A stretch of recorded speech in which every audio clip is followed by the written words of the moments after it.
Spoiler warning. Spoiler warning. Spoiler warning. Spoiler warning. Spoiler warning. Spoiler warning. Spoiler warning. Spoiler warning. Spoiler warning. Spoiler warning. Spoiler warning. This podcast. Spoiler warning. Spoilers with this podcast. Spoiler warning. Spoiler warning. Spoiler warning. Spoiler warning. Spoiler warning. Spoiler warning. For the Spoiler show. warning. Spoiler warning. And it's Spoiler old warning. and Spoiler warning. new. Spoiler warning. And Spoiler warning. various, Spoiler warning. spoiler warning. whatever Spoiler the things are warning. called. Spoiler What are they warning. called? Spoiler warning. Spoiler warning. Spoiler They're warning. called Spoiler warning. Spoiler spin-offs. warning. And we're Spoiler warning. spoiling Spoiler them. warning. And Spoiler warning. briefly Spoiler touching warning. on Spoiler warning. BBB Spoiler warning. Pro. Spoiler warning. Yay! Spoiler warning. Spoilers. Spoiler warning. Spoilers. Spoilers.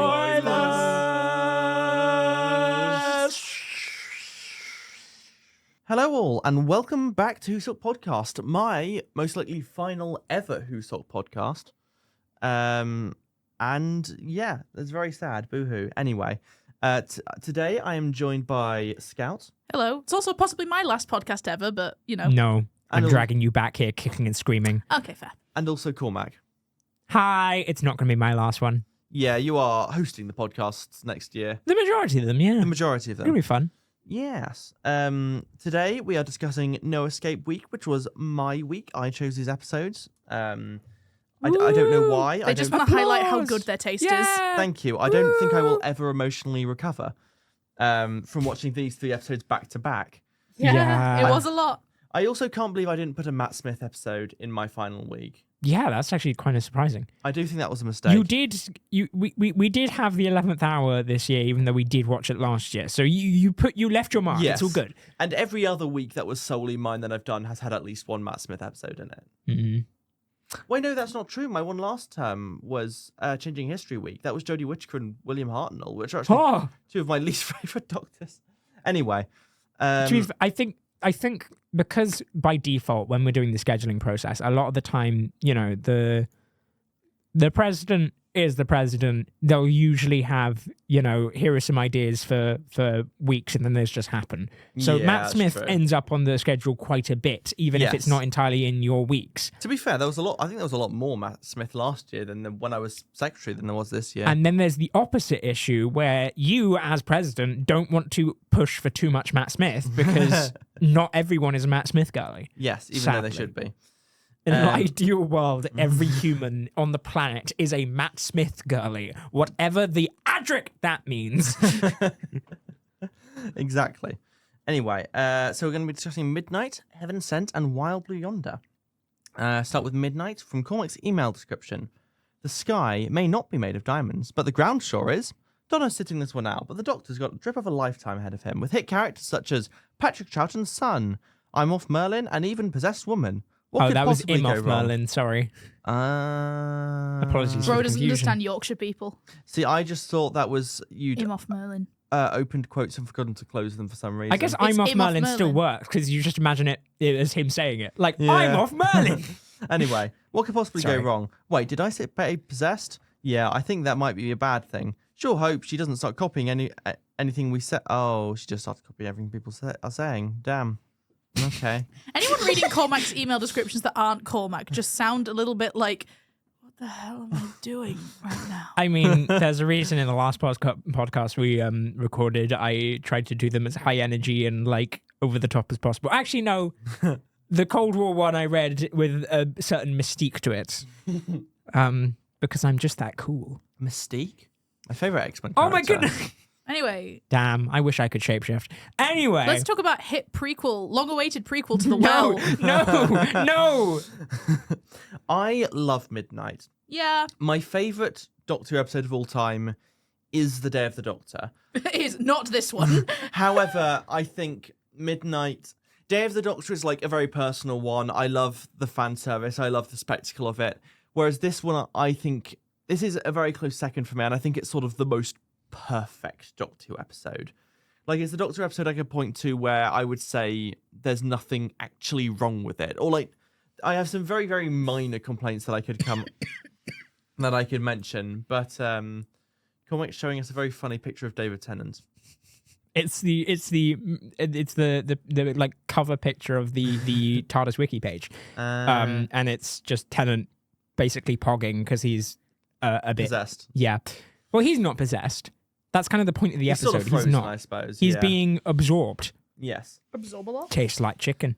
But yeah, it's I have a thesis. I have 4 fundamental things I think that make Midnight brilliant, and I think they all work very well together. And I think, to be honest, I think there are any number of things you could name. I think this is a personal 4 things for me.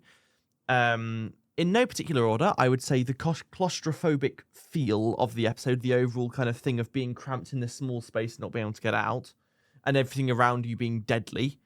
I'd say the second thing is the fact that the real monster is actually humans. In this, the Midnight Creature is obviously monstrous, but it's the humans who are threatening to throw the Doctor out and kill each other. I think thirdly, the concept of an unknowable creature that's that should not exist is absolutely terrifying. And I think I think the fact that it takes the Doctor's voice when the Doctor's voice is what always makes the Doctor. It's like what's so powerful about the Doctor. It's what is amazing about the Doctor is their voice. You know, that's what they have instead of a weapon, essentially. And then you strip that from the Doctor and suddenly, like, he's completely powerless. He also can't move, but, like, the point is it steals his voice. And I think that's such a powerful thing. And I think for me, those 4 things are what fundamentally mesh together amazingly with lots of smaller things to make Midnight, for me, I'd probably say probably the scariest Doctor Who episode. It's definitely up there. Yeah. I mean, it's great. It really is great. I can't call it one of my favorites because I pick my favorites based on autism and like. Me too. What? That's why Day of the Doctor is my favorite. You're autistic? Sometimes when an episode is like as good as Midnight is, I'm like, well, there's nothing that I can improve on. So what's the point? You can't like write a fanfic to make it better because it's already perfect. Exactly. I can't fix it. I can't make it better. Therefore, it is useless to me. No, I'm joking. Midnight is great. It's really, really great. Yeah. And that's why you like BBC Class so much, because there's so much to fix. Yeah, you're not wrong. You should see my AO3 page. Oh boy. It's mainly that one guy. Anyway, this is not a BBC Class podcast. I love the BBC Class. Shut up. I love the human cast in this. They are phenomenal. There's like such a good mix of personalities that all come across in such a short space of time. And I don't know how this is the same guy who wrote the most recent season, because these characters, like, I get them.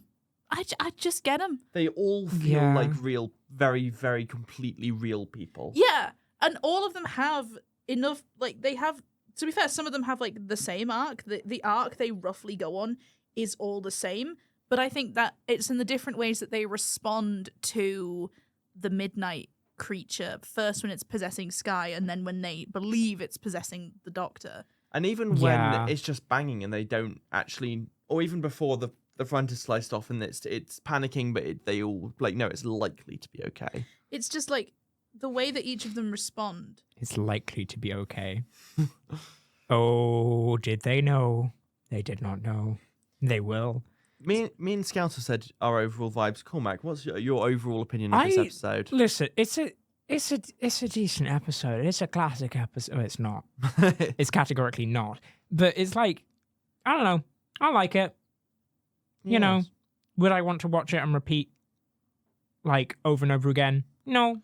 But am I happy rewatching it? Yeah. I wouldn't want to watch it over and over again because I feel like I'd ruin the suspense for myself. Yeah, it's best on, you know, its first watch. It's one of those episodes. It's one that I'd put on if I'm about to, like, write something that's more substantial than just a random fanfic, because it will get me into the brain of trying to do characters like Midnight does. Yeah. There's, like, a series of, like, things I have. It's when I need an example of, like, decent writing. I have a mixture of, like, books I go back and reread, or, like, episodes of a TV show I go and watch to get me in the right frame of mind for what I'm about to do.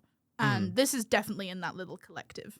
Yeah, that makes a lot of sense to me. And I think Midnight is the kind of episode that inspires me to want to write well. And I'm like, how can I do Midnight? And then I go, I probably shouldn't try and copy Midnight. But like it. But I did, lol. Read my play.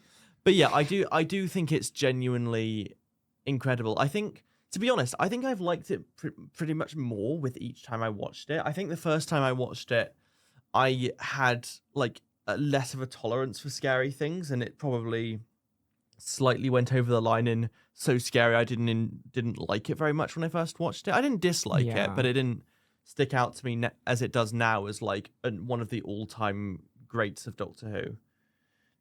You never appreciate these things properly when you're a kid. No, I didn't really like scary episodes of Doctor Who when I was a kid. If an episode scared me too much, I'd be like, this is demon banner shit, I will never watch it again. Oh, I liked the scary stuff as a kid. Mm. I mean, okay, there was Yeah, some but stuff that's that 'cause you're really you. scared me.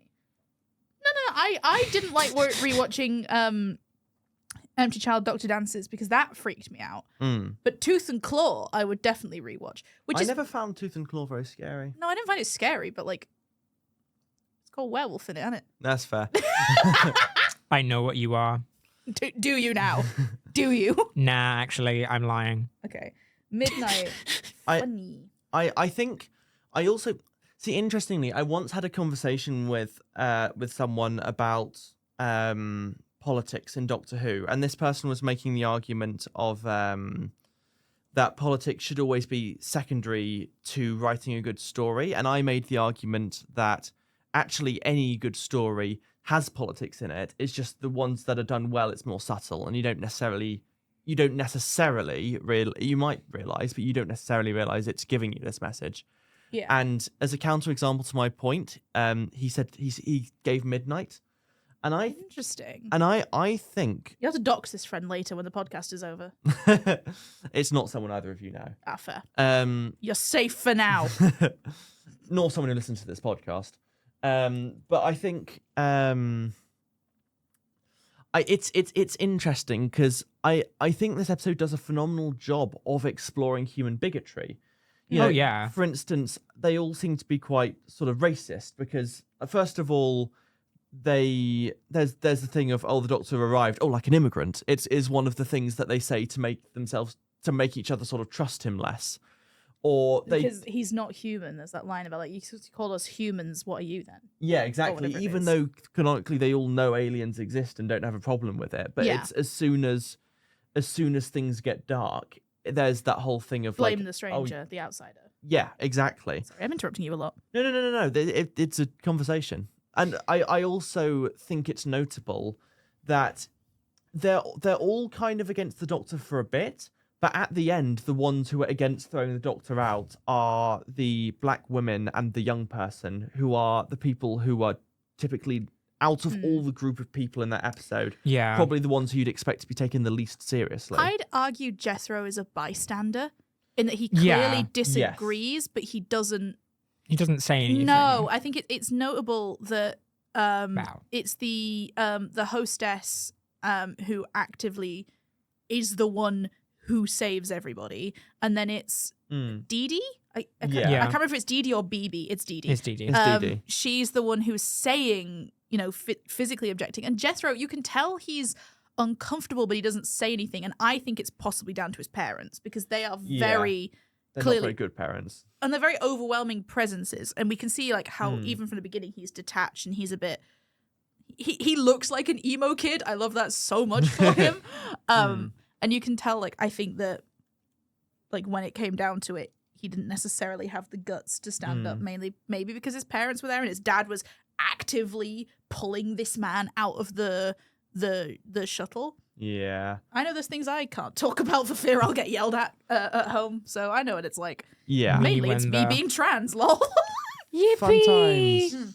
But yeah, oh, sorry, go on. I was gonna say, in terms of the idea that like all good stories have politics in them, I think politics is kind of the wrong word. I think obviously conflict. Yeah, I think when I say politics, I'm using the term quite broadly. Yeah. Hmm. I figured that's what you meant. Because usually, like, people sort of talk about, say, discussion of racism or homophobia or even something like climate change as being political issues because they have been politicized these days, but they shouldn't be political Yeah. issues. Yeah. Contentious, perhaps. Like, obviously all Doctor Who episodes have conflict. That's what the show is about. But like conflict of the human spirit. The show's about my mate Steve. Yeah, you were going to say something and then I stopped you. Oh, that's okay. I think what's interesting about Jethro is I feel like typically, like, you'd expect the moody teenager character to be part of the problem, or at least sort of egging on. But I like that even if he isn't, say, like the hostess or Dee Dee actively saving or like protesting against things, he's just being a bystander. I like that he's also not one of the main people making it worse. I mean, everyone makes it worse a bit. He does have the whole thing of like, oh, you've been loving this. But at the end of the day, so does everyone. He talks a big talk, but when it comes down to it, he doesn't follow up on it. Yeah. Because they all talk a bit. I mean, there's a bit where all of them want to throw the Doctor out pretty much, apart from someone who doesn't really want to. I think Dee Dee and Jethro don't want to throw him out, but they are still casting suspicion on him. Yeah. And on the other people's side, even if they're not advocating for throwing him out. It's sort of...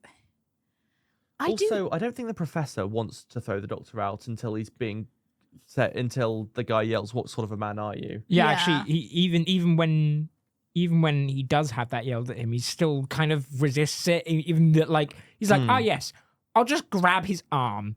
Yeah, but I think every single one of their reactions makes perfect sense for what's been set up. Yeah. Yeah. Imagine setting up. I do love stories where the Doctor is questioned and it means something. Yeah. I do wish that...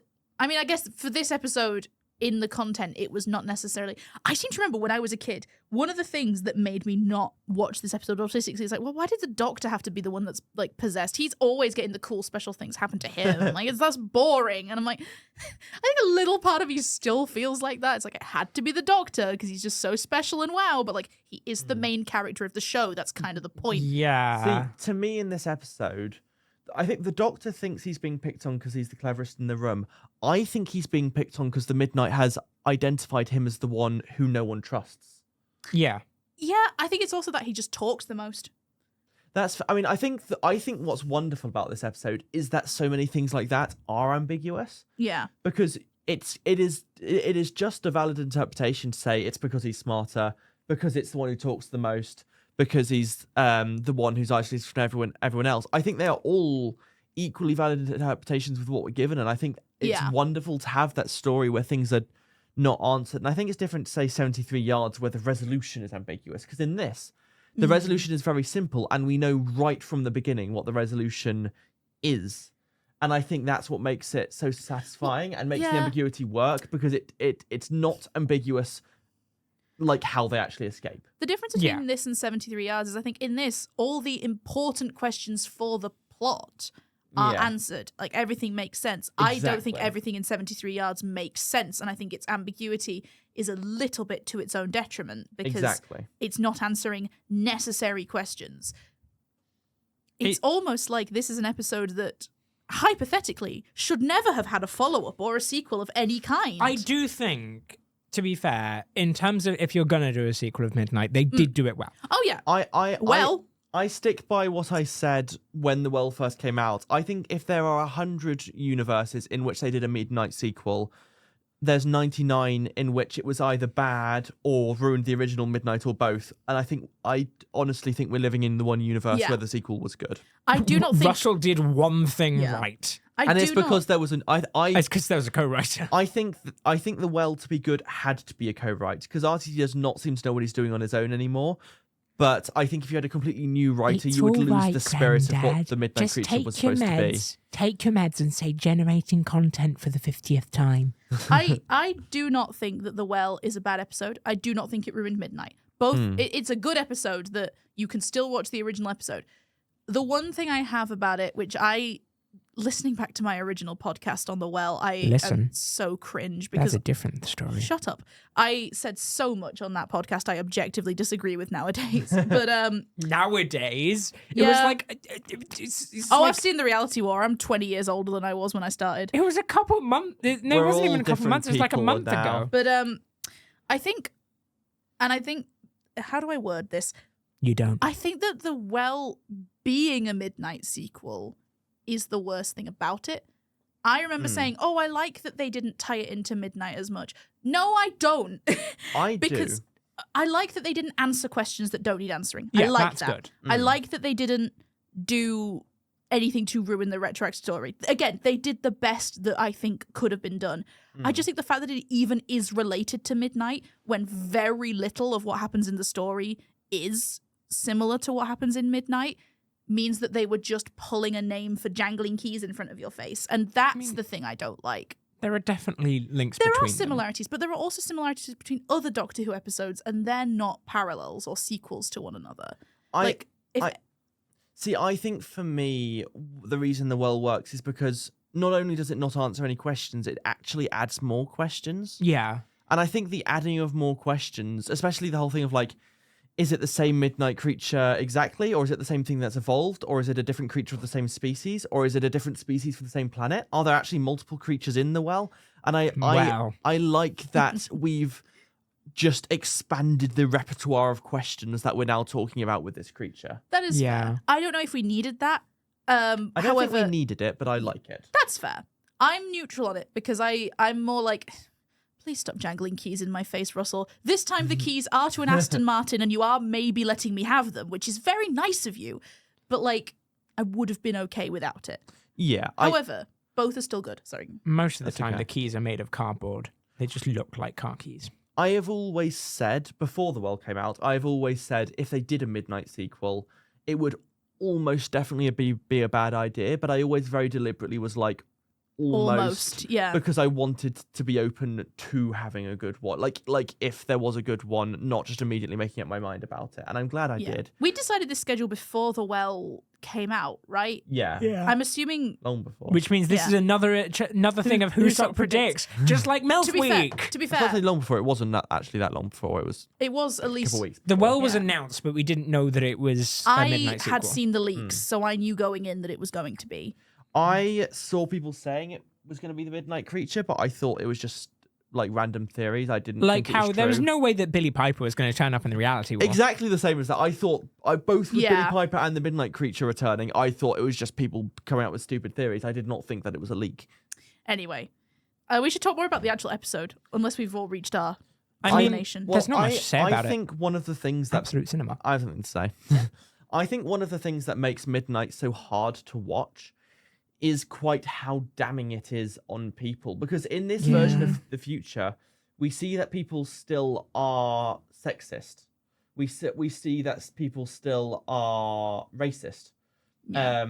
You know, and I think, you know, xenophobic. And I think, and it's interesting because, to be fair, the Well does make the Midnight Creature seem more definitely malicious, which is, to be fair, that's kind of answering a question which maybe they could have avoided. However, look, It's quite obviously malicious in Midnight. I There's not think- many interpretations. By the time you get to the end, that's fair. there's not many interpretations. But No, it could be you're that it's right. copying them, to be fair. But I to be fair, you're right, but also that could be why it's bad in the Well. It could. I kind of like the interpretation, which I've literally just thought of right now, that in Midnight it's never encountered humans before, but then from mirroring humans in Midnight, it learns to kind of be evil, and that could be why it's so this is evil like in the Well. the Mimic from Five Nights at Freddy's. See, this is why I love it so much. There's so much to speculate about, and I don't think the Well is as good as Midnight, but I also don't think anything. I don't think almost anything is as good as Midnight. Yeah. However, once you do a direct sequel, you do open yourself up to making those comparisons. But yes, I think that's mostly everything to talk about with Midnight. I'm going to move on to Wild Blue. One more thing.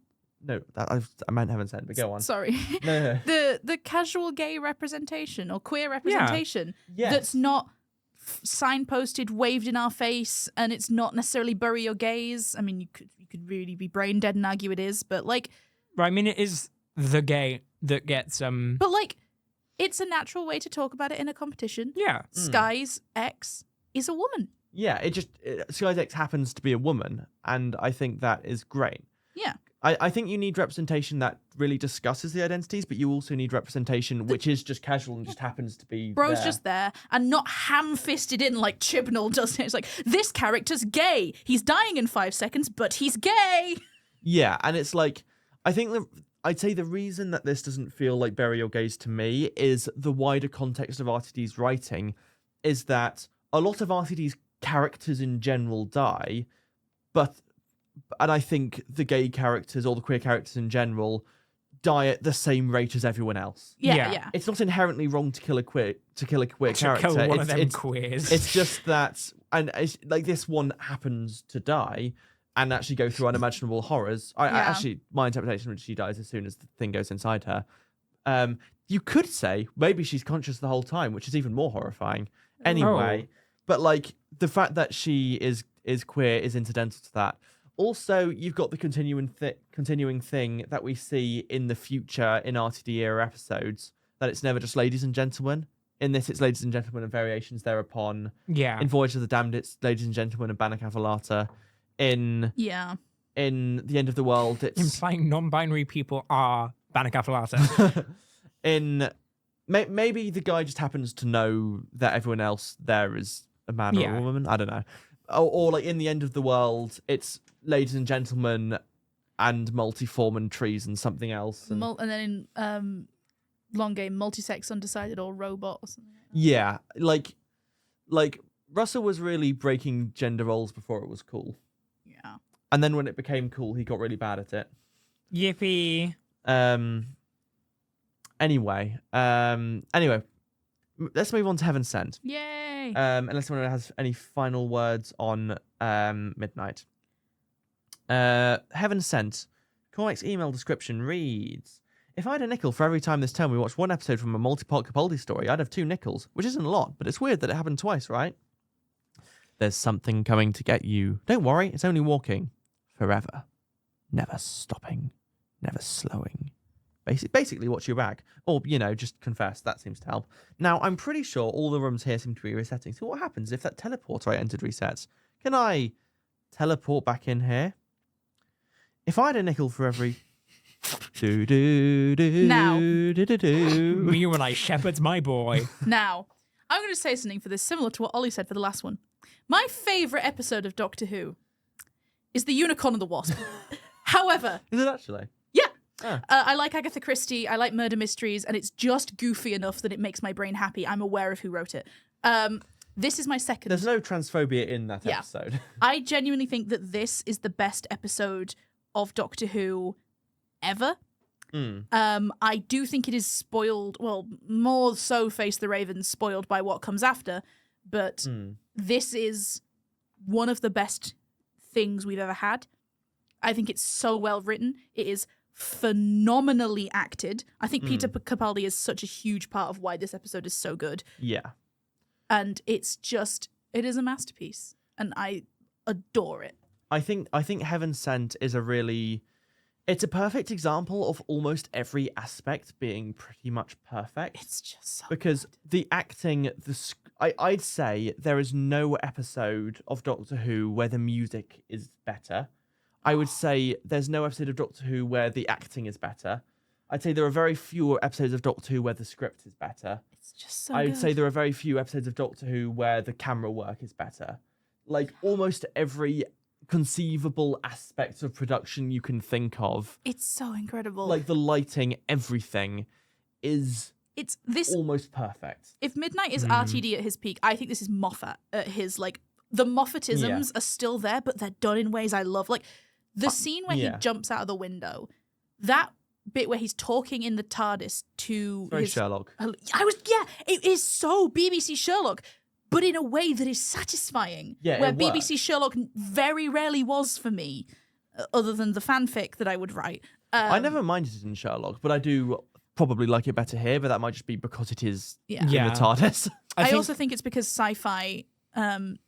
Stephen Moffat is a guy who writes a lot of clever characters when he is not a genius himself. I'm not calling him stupid, but if you write a character who is a genius and you're not also a genius, you're going to look a little dumb. But I think this works because these are all things. Also, the fact that everything has repeated itself before. It just...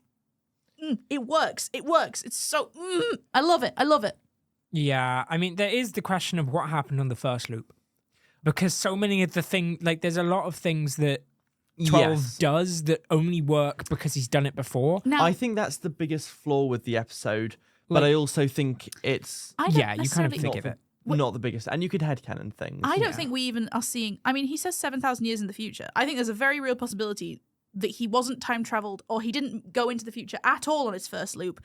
We're just seeing like 7,000 iterations in, and Oh, these yeah, are things he's worked out over several dozen iterations that we just didn't need to see. But it's just, 'cause there's I an implication assume that each iteration wasn't the same. Yeah, oh yeah, Yeah. absolutely. But there's also an implication that at least at some point, the Doctor, after jumping out of the window, abandoned his clothes by that fire and just walked around naked.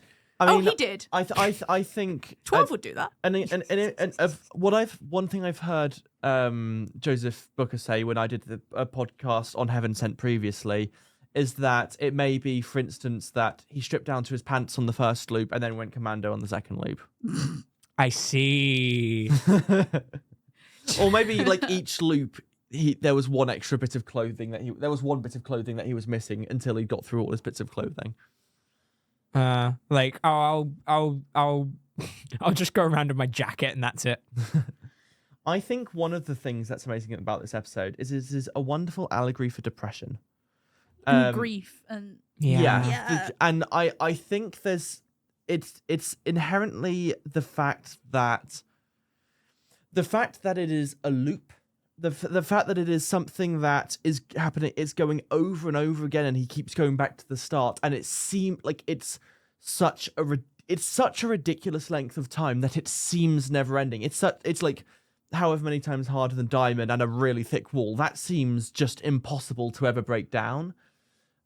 But I think there's something incredibly rewarding about how ridiculously grueling it is, and how the fact that it loops back to the start so many times, yeah. but the fact that even if it doesn't look like it, every time he goes back to the start, it's not actually starting again. He's always making a little bit of progress, even if he can't see it at the time. Yeah. And after a ridiculously long time of working very hard, he is able to get through it. And I think that is incredibly, incredibly powerful. The bit that's the most resonant for me is, as someone who's, fun fact, I may have dealt with depression. Can you possibly tell? No. It's the bit where he goes, "Why can't I just lose?" Yeah. It's just it's so real. Like, you don't want to, you just want to lose, Yeah. and you just want to, like, but you can't. It's Because it's so much easier to just... Yeah. To yeah. lose. That moment hurt. Like, Yeah. It breaks something in my heart. I think when you said that the emotional punch of watching all of them, this is the one that, like, I mean, towards the end of the watch along, like, we were silent. We're not only quipping, we're making some jokes. Like, no one was joking by the end of this, And same with Midnight. until like he arrived on Gallifrey, and I was like, oh god, Hellbent again. In which me and Ollie started fist fighting because we have very different opinions on Hellbent. The one thing I wholeheartedly agree with you is that Clara should not have eventually survived. I think that does poop on. I don't think it ruins Heaven Sent, but it does really take away from Face the Raven. I think it would ruin Heaven Sent in the sense it makes it pointless, because if she doesn't die, like, what's the point of the getting over the grief? The whole point of this episode is him overcoming his grief and his anger. Well, he doesn't necessarily overcome his anger, but like he deals with his feelings about losing Clara. Then he doesn't lose her. And I also would argue that just as much the is it Twice Upon a Time? The one that like gives him his memories of her back. Yeah. That also ruins this in retrospect. So it's That's not fair. just Hellbent's fault. To be fair, with Hellbent, it is very much it's more that he thinks he has a way to get her back after doing all that stuff, and then he does actually end up losing her still because of the memory wipe thing. Because I think for me, So it is more Twice Upon a Time. I think what's important to Face the Raven is that Clara dies, and I think that's why it does kind of make Face the Raven worse. I think what's important here is that he still has lost Clara by the end. By the end of the story, he's still lost Clara. Yeah. From his perspective, I agree. That's why I don't think Heaven Sent is as spoiled. I mean, it's spoiled by the fact that Heaven Hellbent comes after it. That's why I didn't vote for it as many times as I should have done in the poll that we've been having on the WhoSoc Discord about what's the best episode, because I cannot in good conscience vote Hellbent as the best Doctor Who episode, whereas I do think Heaven Sent is. The fact that they were together, and I don't really think you could have put them separately, because it's like the Series 8 where everything was a two-parter except Sleep No More, Face the Raven. See, I mean, I put Face the Raven in with those. Yeah, two. it's I'd very argue heavily Face the weighted. Raven is more the first part of a 3-parter. No, so no, it's just that Sleep No More is on its own, and then it But, goes like, into the 1 3-parter. Of the thing. They were all two-parters in the sense that they were named in such a way. You didn't know Face the Raven was going to connect just from reading the episodes. Yeah, whereas you Heaven had Sent Hellbent, two-part, you've two-part, got two-part, two-part. Yeah, which is sides familiar. of the sort of Magician's Apprentice, I which guess- is familiar. Yeah, and then Under the Lake Flood. for the Flood. The All Girl Who that Died, the stuff. One Who Lived. The Zygon Invasion, the Zygon Inversion, which is very difficult to say. And then just Sleep No More, Face the Raven. Those two, yeah. Huh? Heaven Sent Hellbent, I think, is very clever naming. Yeah. Because they are both real phrases. No, yeah, I really liked the... Well done on Moffat for spotting that. There's so many things that mean, like, the... Like, I love phrases that, not just that are similar, like, but mean different things. I love phrases that are different that mean the same thing. But, yeah. I'll say, I've never actually understood, other than, like, the fun pun, why this is called Heaven Sent. I don't know. What does Heaven Sent mean as a phrase? I like If you're heaven something sent, really you're good. sent from heaven. Yeah, it's like, a good thing. If something really good happens to you, you could be like, "Oh, this thing was heaven sent," or like, I guess Yeah. Jesus was supposedly heaven Apparently, sent. it means occurring I'm not at a very Christian, but- favourable time, very opportune. I guess. It's very opportune that he the final loop of him got into the loop that was the final one. Yeah. Yeah. I don't know. I remember when I watched this, I wondered if it would be controversial. Like when this first came out and I watched it live, I never had a problem with this, but I wondered if it would be controversial that that post Heaven Sent, the Doctor that we have is technically like a duplicate version of the Doctor. And I never had a problem with that, but I wondered if it would be controversial. And I found it interesting that I've never heard anyone have that criticism. Do you know what's weird? I think there was more criticism about it with the Bi-Generation from the Giggle, Yeah. despite the fact that that's like it's not necessarily a copy. It It's was just as two. real. That's regeneration. Like we've seen regeneration happen. Yeah. If we're arguing that that's not the real Doctor, then Patrick Troughton wasn't the real Doctor. For all those of you who watched our last week podcast on Cold War, do we think this is a multi-Doctor story? Literally yes. is. All those skulls Yes, of it the is. Doctor. It's got several billion The doctors. skull, Yeah. the skull was actually modelled after Peter Capaldi's real skull, and I'm Really? fairly sure the reason they had it is because of the intro, because there's like that Wow. sort of the face that they've got. So they had Peter Capaldi's skull. So Peter Capaldi Many times had a in copy CGI. of his skull to That look is- at, That's which is so such a cool. really weird thing. I would That is love to cool, be but able to do terrifying. Hamlet with my skull. I'd Yes. love that. I'd love to do that. Yeah. It would convince me me to do too. Hamlet. Yeah. I think this episode is so good. That's what I think. I'm just autistic. And it really drives home how much better Clara is with 12 than she was with 11. Oh, And I absolutely. think that's partially because of the way Moffat started writing her, and also because of the dynamic between Yeah, I put was both starting hands to on the get keyboard. sick of well, because he had to, because again, I was starting to get sick of the dynamic of young, gorgeous, modern day woman with young, gorgeous Time Lord. And now that we have an older man, like, I don't think Moffat could have easily written his fanfic. Oh, As he easily could written have. his fanfic. He He could have could done, have. but he couldn't have as easily. It's Capaldi. Mm. Bro is hot. To be fair, yeah. I'm not saying Capaldi isn't hot. If I had to pick a man, it would probably be Ncuti Gatwa, but then it would Yeah, be Capaldi. But like, Okay. Clara feels so much more of a person, even in an episode that she is not in. Even in an episode that its whole concept is built around her not being there. Because of how she's been in the previous episodes running up to this, she is a character in a way that her absence feels really significant. And I do Yeah. buy that 12 is utterly destroyed by losing her. Yes. Especially losing her in a way in which she was too much like him. Because I do think the ending of Face the Raven is also quite a good episode. I'm not a huge fan of the character they gave Maisie Williams. I love her, but I don't think her character was very good. I never really liked it only because I was like, who's this guy? Why is he back? Yeah, And ah, Wait, who? you I swore. just swore. Whoopsies. Oh, lordy. It's around 40 minutes. Oh, it's about third. Yeah. Rigby. Oh, Rig. Oh, I forgot Riggsy. about I think that Riggsy. Maisie. I think just misgendering Maisie Williams. too. I'm like, bit of a weird choice to make there of all the people to Riggsy, I misgender. was like, why are you back? You're just a normal man. Yeah. Why just are you normal in men. Doctor Who again? We're just innocent men. We're just innocent men.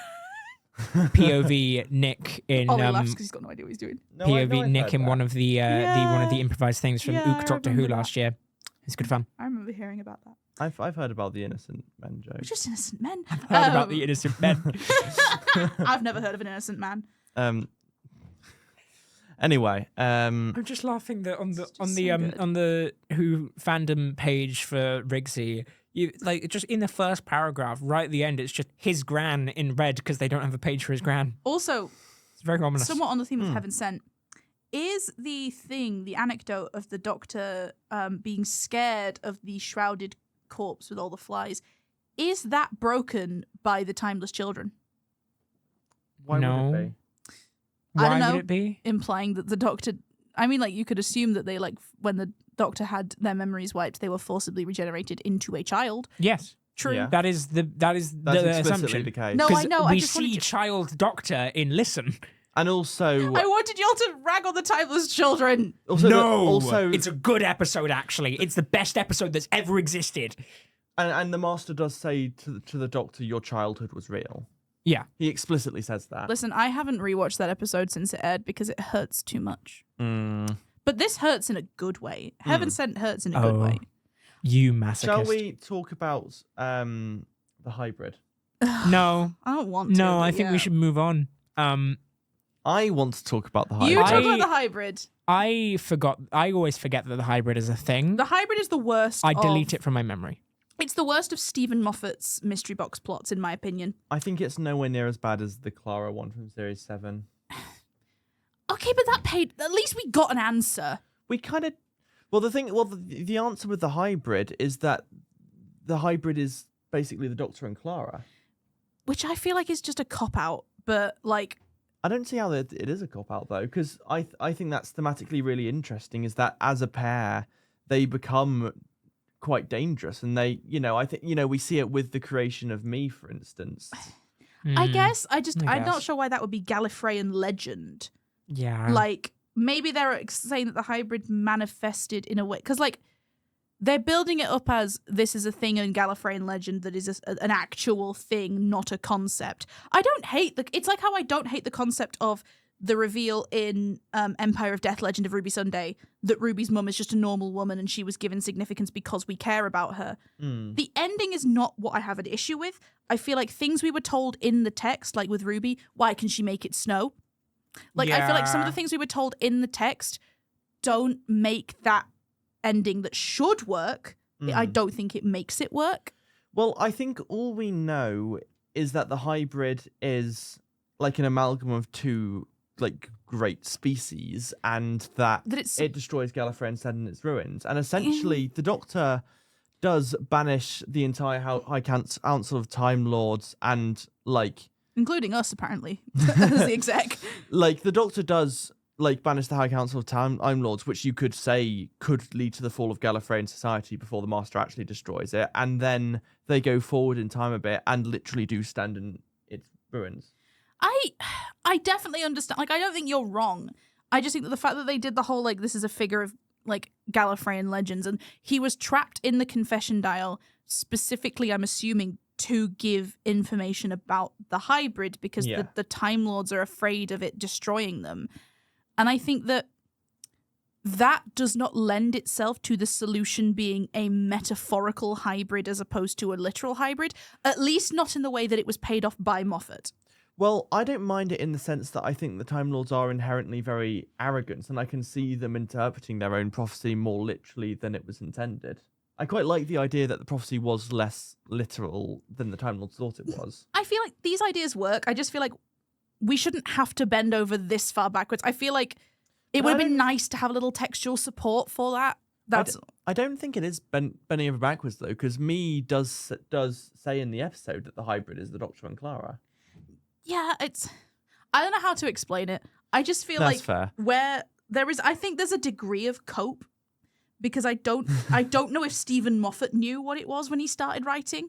To be honest, I've got to be honest. It's not that I really like the hybrid. I just don't dislike it. I'm quite neutral on it That's as a fair. story arc, That is fair. and that's why I'm defending it. Is because I don't think that it's bad, but That is I fair. don't think it's the most interesting or compelling thing that there is. To be fair, I think Moffat's written worse things. I just think as a season arc, it doesn't make sense to me because it just feels so nothing. Like Cormac said, I forget that it's a thing until they mention it. Like RTD's season arcs are just him mentioning having writing something over and over again and then it appears. It's not exactly super satisfying either. No. But Moffat has done, like, I always think about the Missy thing, yeah, like and the vault, Missy kept in the vault, becoming a good person. I like that. The Impossible Girl isn't great in how it pays off because it literally does not change her character even slightly. I think it's more spoiled in retrospect by the fact that it then doesn't do anything. yeah. Like, it's treated as an end point and not a jumping off point like it should have been.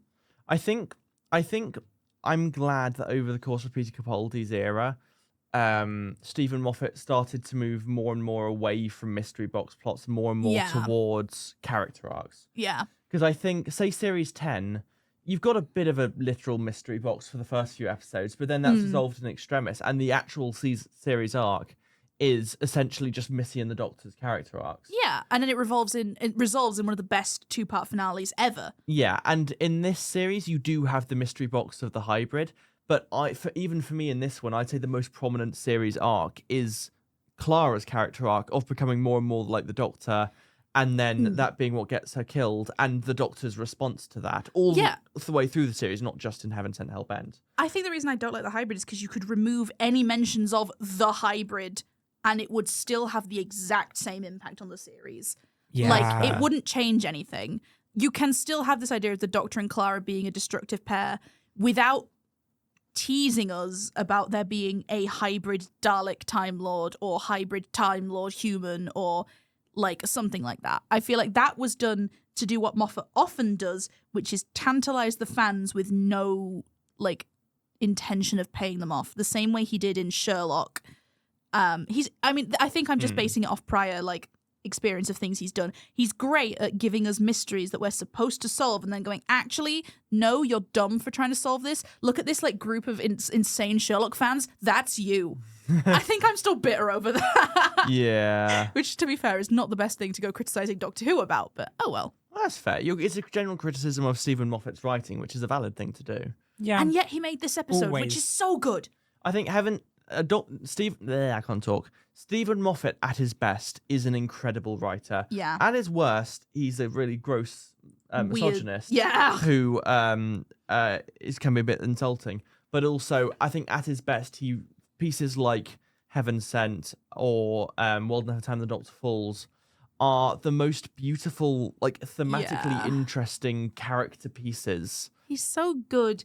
I think he's at his best, I think, when he's restricted. I think the same about RTD now, given what we've seen in RTD2. Like, it's the way of so many good writers in that when they start and they've got so much oversight, so many people looking over them and going, hang on, we need to like slap your hand away a bit. You can't have this much budget. You can't have this much free reign. You've got to work within some kind of like when he wrote Blink and Empty Child Doctor Dances, he was having oversight. Yeah. And then when you give them free reign, I think a lot of people have said this about George Lucas. I don't watch Star Wars, so I wouldn't know. But like when you give them that full reign and everyone's talking about how you're a really good writer now, you've proven yourself, you're great, we can leave you on your own, and then you sort of overlook your own flaws and you believe your own hype. I think it's absolutely true with Star Wars. I wouldn't know, I've not seen it, but I've heard the case. I mean, it's like in the original trilogy, you hear so many of the actors complaining about how bad the dialogue is, and then they get the dialogue changed to make it better. Whereas in the prequels, everyone worships George Lucas, so the terrible dialogue makes it to the final cut. That's fair. I've seen one Star Wars movie and it's the good one, and I'll let you interpret what that means.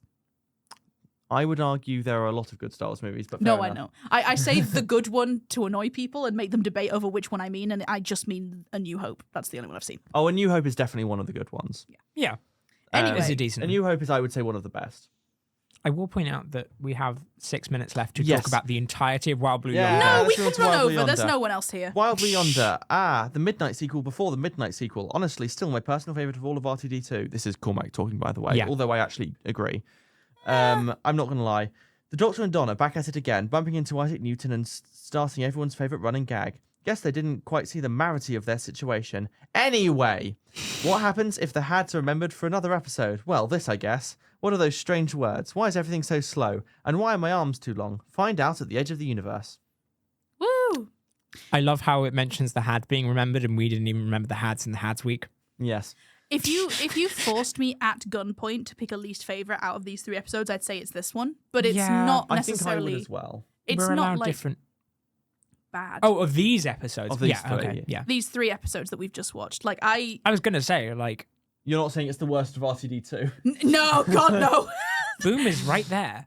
I'm The joking. reality war is right there. She's trying to wind you up. Don't doing my rise to bit. it. I'm doing my bit. Well, she's succeeding. Boom was my least favorite, and then the reality war happened. But this think- isn't a reality war podcast. I think it's because it has like little specks of RTD2 sort of sprinkled throughout, and you can kind of just Mavity. sense it. I don't hate Mavity. Susan It's, Twist. I actually don't hate Marity. it's Yeah. stupid. It doesn't make much sense, but like it is so value neutral to me. Like, is my life any better for having the Mavity? No. Is it any worse? Also, no. I do like winding up Cormac by doing it though. To be honest, I think the Marity joke is kind of funny, and I understand why people hate it, but I feel like it's hated because a lot of us have grown to hate all of RTD2's running things. Yeah, it's not Yeah. a bad running joke. It's just that it's We hate it by still going. association. Yeah. I just think it's. I feel like it should probably It's get entertaining. fixed before Russell leaves, because otherwise a writer's going to forget and call it Gravity, and then it's going to have so many inconsistencies. Oh, the implications. Oh, it means it was all fixed off screen. Ah, the universe is falling Honestly, apart, guys. if I were the next new showrunner, I would just have the first part of like the cold open to the Doctor Who episode is the Doctor, the new Doctor, running back to Isaac Newton. It's like, no, don't call it that. Don't call it that. And then leaving. And then that's all we get. It's all fixed. Yeah. Just the TARDIS lands and just the Doctor steps out, just grabs Isaac Newton by the neck and goes, listen here. No, you Gravity with a G. And Gravity. It just becomes Gavity. No. I'm just specifically picturing Isaac That would be Newton. funny, though. They like show the ending where he says Mavity. That like you play that clip, and then in the background you have a blurry figure of the new Doctor, maybe Billy Piper, running and then going, no, don't do that. Uh-oh. But yeah, I love Wild Blue Yonder. I think It is good. and I think it's an example of how, I think RTD's very much lost it, but maybe he's not constantly lost it. This is an example of him not having lost it just for one episode. I will say it is very much got a lot of the same energy of Midnight in the fact that the Doctor, like the David Tennant Doctor, is trapped in this place, and then if like around which nothing should be able to exist, and then creatures that should not be able to exist, that do not make sense with any conventional laws of anything, arrive and start copying the Doctor, and then copy one of the things, or like take one of the things that makes the Doctor so amazing. In this case, in Midnight's case, his voice. In this case, his mind. And Yeah. It's similar to Midnight in that way, in that it's the Doctor's talking that gets him into trouble. And I really like that. I also think that this is David Tennant's strongest acting performance as the Doctor, which is saying something, because he is incredible. Like I remember when you got the conversation where there's 2 different rooms where we see a Doctor and a Donna. The moment I knew which one had the real Doctor and which one had the real Donna was the one where Donna started talking about the flux. I was like, okay, this is the real Doctor, because this is such good character development. You wouldn't waste this on the not Doctor. Yeah. Actually, knowing now Russell, I wouldn't put it past him. However, just the the way he shouts that "I know" when the fake Donna says it's not your fault is just so like. The one thing I do wish is that the real Donna also remembered it.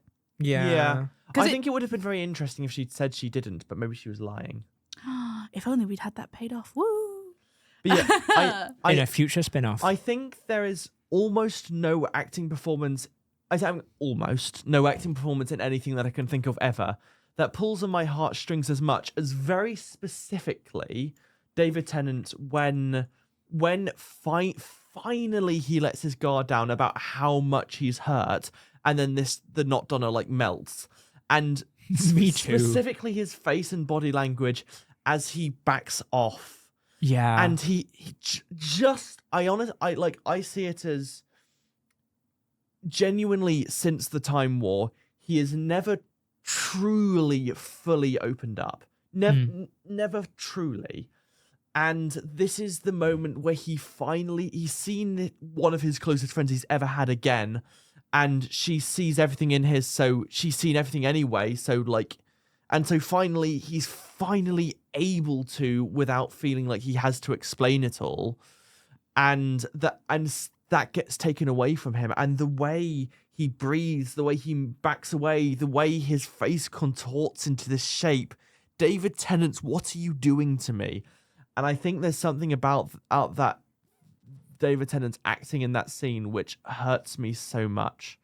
Yeah. And I think it's excellent setup for the giggle, where I don't think Ncuti Gatwas does as much as he says he is, but I think David Tennant's Doctor finally gets his moment to be kind of healed with Donna. And I don't think he's fixed by the end of the episode, but I do think, I like to imagine that he slowly but surely is able to open up over his life with Donna.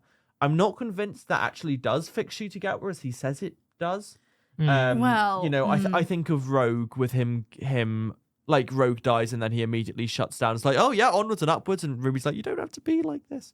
So I don't think the Doctor that we know going forward is fixed, but I think David Tennant. I can believe that it's the yes, technically, because David Tennant goes and does that stuff. There's something about it sort of loops back into 15, somehow remembers that time and is healed in some of that stuff, which retroactively makes less sense given what we see with the Rani. Yes, but like I think that was the interpretation they were going for. Yes, even then you can be healed of stuff and then more stuff happens and you start going back into old habits. I can see that as an interpretation. It is a valid interpretation, and I think it makes sense, and I think it's what was intended. Makes sense with future stuff because Russell is inconsistent. It's a valid interpretation, and I think it's what was intended, but it's not my interpretation.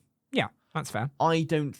No, you must have the same interpretation as me. Get the Adric I personally don't believe from what we see over any of seasons 1 and 2 that Ncuti Gatwa is as fixed as he says he is, even if Russell absolutely that to not be the as case. fixed as he says he is. But tortured a man. I don't believe that he is fixed at all, and I know he is supposed to be. This is just my personal hang-up. I don't think that he is. Yeah, I think it's the difference between going off of what's clearly supposed to be the case and going off of how they're actually writing the man. One thing I think is really interesting about Wild Blue Yonder, and if I had to hazard a guess, I think this was not intentional, but I think one very interesting interpretation of the not things is that they're an allegory for generative AI. Because that's absolutely not the thing, but yeah, they work as that. They copy the Doctor and Donna, and they very gradually get better and better at it. But they're always a bit wrong. They're never quite right, and I love that we have these constant hints that they're not quite right by, first of all, the arms are too long, and you can tell by their performance, even when we're supposed to think that the Doctor and Donna, you can tell by Tennant and Tate's performance that they're not quite right. They have the arms are too long. The not Doctor doesn't realise that taking the tie off, it should stay on the floor. And even just little things like the Doctor, when the Doctor and the not Doctor are running, the Doctor is able to catch up with the not Doctor because the not Doctor is not quite fully adapted to that physical form, so is not able to run quite as fast. And I love that as a detail. And I don't know if it's deliberate. I wouldn't be surprised if that wasn't deliberate. I think it was. I wouldn't be surprised if it was literally just the Doctor, for plot reasons, has to look like he's going to catch up, and then he doesn't. In some sense, I almost don't care if it's deliberate or not, because the fact of the matter is it's there. Absolutely. And it's how I can interpret it. And I think It's like a completely bad story wouldn't have potential interesting interpretations like that. Yeah. But like, I don't think there is a way Without the extreme bending over with backwards. RTD2. I don't think there is a way that Russell intended for it to be an allegory for AI, but it No. works so well. It is a wonderful AI allegory, even though... Better than the one he did in Robot Revolution. Yeah, I mean, that's not even an allegory. That's That is just that's just a Alan. bad episode about AI. That's just polish, vacuuming up some sperm. That's pretty much the episode. Anyway, but yeah, I do like that as an interpretation, and it's just. I also like that we throw the idea on its head. Like, it feels like a very typical way of telling the clone apart. Donna's like, oh, it's the name vegetable given to its woman. The other one goes, it just is. And I like the expectation subversion of the fact that the one who says it just is the fake one. Because, of course, that sort of sounds like a more real answer. But from Donna's perspective, she is very panicked. And she's not able... I would not think clearly in that situation. She's not used to these life-threatening adventures with the Doctor. She's not done them for 15 years, and she's terrified. I don't blame her for giving a slightly silly answer, because I would as well. But I also like that even then, the Not Donna has like a slightly too long arm. I think it's a little bit silly. I don't quite like that we have a Donna death fake out, but I like that the resolution is that the Doctor could tell that it was slightly wrong. I personally don't. This is just my interpretation of it. I don't necessarily think that that's true. I think it was just 14. Is this the swear one? I think it was 14 bull. A way to make Donna think, oh, I knew all along it wasn't you. Don't you worry. So you think he just knew when she bared her teeth? I think it was something like, because I think it's based on my thing that when David Tennant is playing the Doctor, he doesn't get nearly called out enough. And when he does get called out, I've said this during the watch along, he's called out in ways that, but he's still the epic main character. And look how good this character development is because he's done something wrong, and how amazing is that? Like, we still focus on him.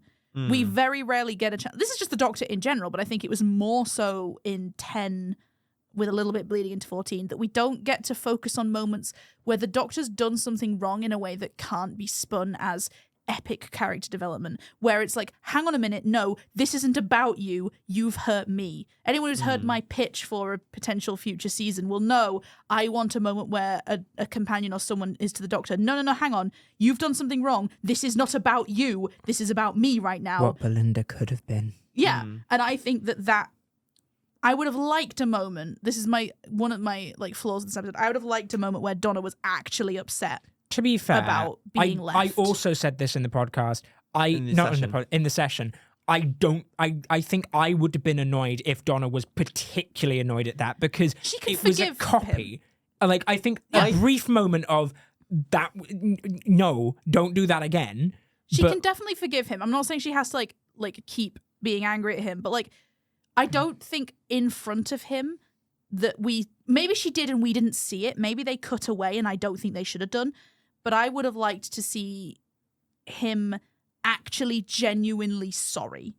I think that you're both right. I think that I wouldn't have liked it to be presented by the episode as something where the Doctor did something terrible. Yeah. But I also think that Donna, rightfully or wrongfully, I think the Doctor I think that Donna should have been upset about that, and you could have had a nuanced discussion about that. We deserved to see her being apologized to, and we could have left it at that. Like, she could have said, it's okay, I forgive you, but I think she deserved an apology because she genuinely thought she was going to die and leave her daughter and her husband alone. And we had that gorgeous moment at the beginning of her talking about what her family would do, and this is where it all comes home, and it's full circle, and she's like, this is actually going to happen. I thought we had hope, but I am going to die on this spaceship and they're never going to know what happened to me. And then suddenly there should have just been a moment where we mainly... Maybe she cries. Maybe when like she gets back in the TARDIS, like it's just a moment of emotion, and then the Doctor says, I'm sorry, and she's like, it's okay. You can tell she's not okay, but she doesn't blame him. We just get to see her process that emotion. Yeah. I would have liked that. Yes. I do actually think, you said you didn't really like the Donna death fake out. I think I personally love it only because I genuinely thought there was a world in which Donna is killed off in that moment. I was always like, there's no way.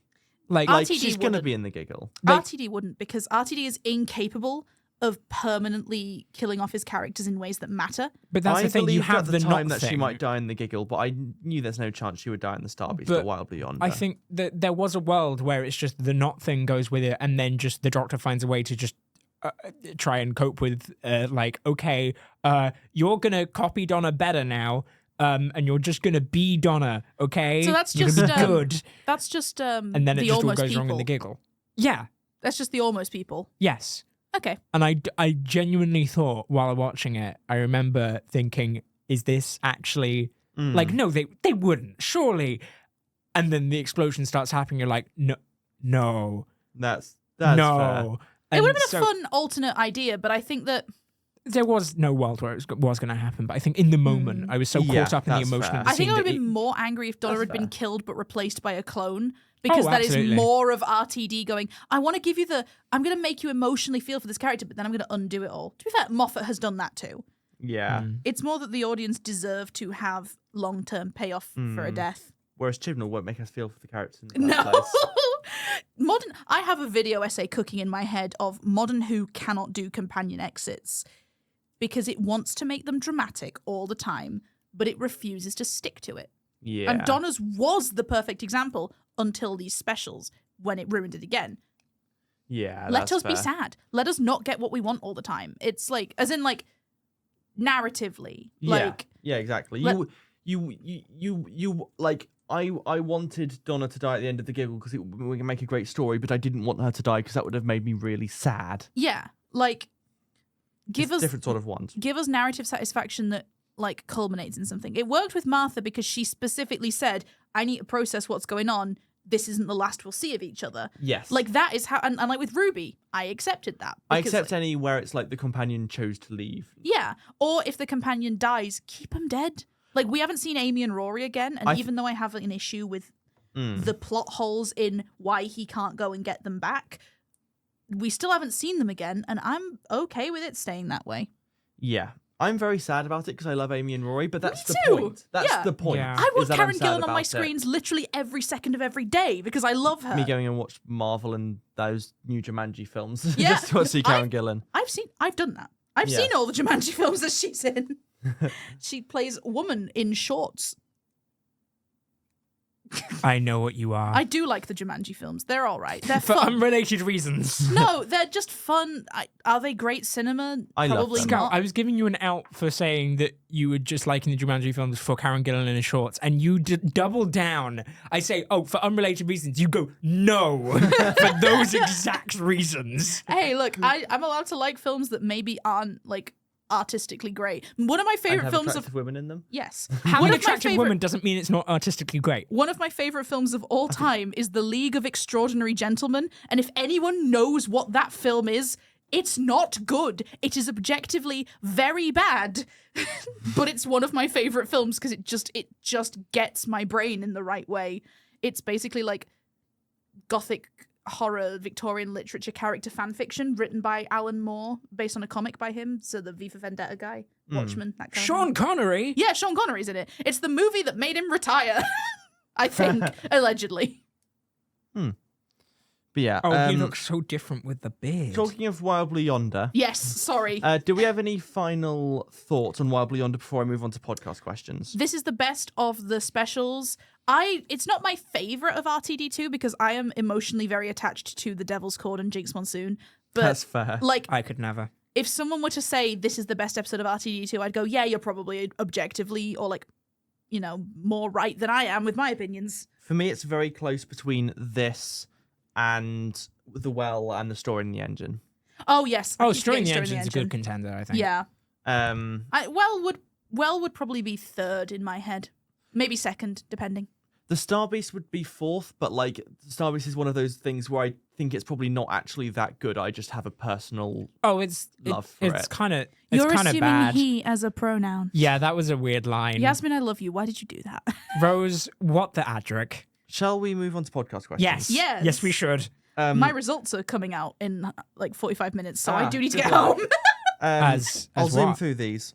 Rory wants to know what what the coolest planet made out of type of stone? What would you choose? The coolest planet I'm made not out... sure about that grammar. Oh, Okay, as in like a made stone. out of diamond. So my Hear me favorite out here. Ruby. Sunday Just red. Emerald. It's just very blade. red. Oh my goodness. My favorite stone / precious stone is opal, and I would quite like to see what that would do with a sun, like constant like sun cycle of what that would look like with all the shifting colors. That would be cool. Love opals; they're so pretty. I do like an Actually, opal. genuine note, bismuth. Yo, Imagine. I love me some bismuth. Iron and nickel. Bye. Wait, no, that's the real planet. I suppose that's You could never have the metal, not Fae stone. on that planet Yeah. because Or I on Earth. no, but shut up. I'm trying to solve. I You can never have the Fae on Earth. I'm Actually- trying to make a nerdy reference, Ollie. Does bismuth count? Because technically it's a iron metal. Iron and nickel are also metals. I'm Yeah. pushing it too. Yeah. What would you talk to the doctor about on the bus? Doctor Who. When was the Doctor on a bus? Oh, Oh, midnight. yeah. I thought, when did we watch?